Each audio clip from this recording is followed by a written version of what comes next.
Auditors seem to be doing their work very properly in certain areas, in particular as it relates to finding audit adjustments in areas where earnings management might be more pervasive.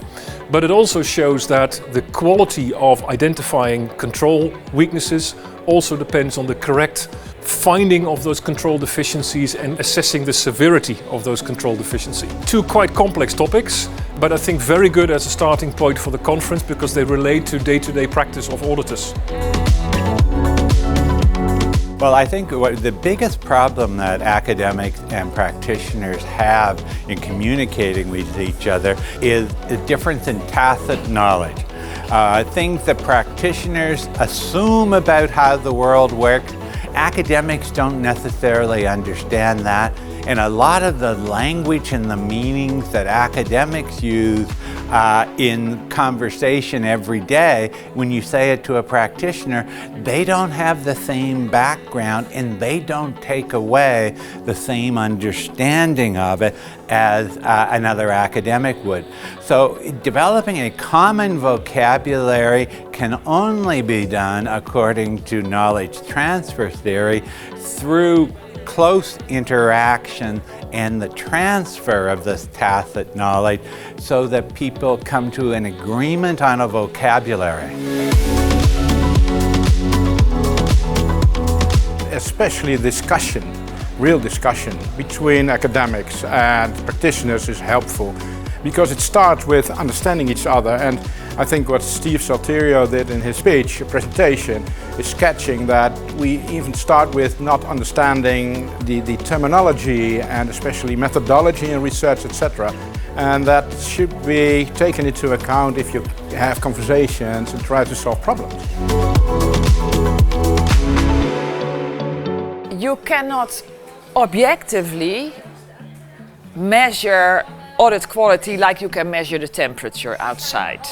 So there's already a problem. What do we mean by audit quality? And the other thing is, what are the drivers of audit quality? And I think that in order to determine the drivers, which may be necessary to improve quality, you need to have a definition of quality, what quality is. Otherwise, you cannot measure what contributes to it.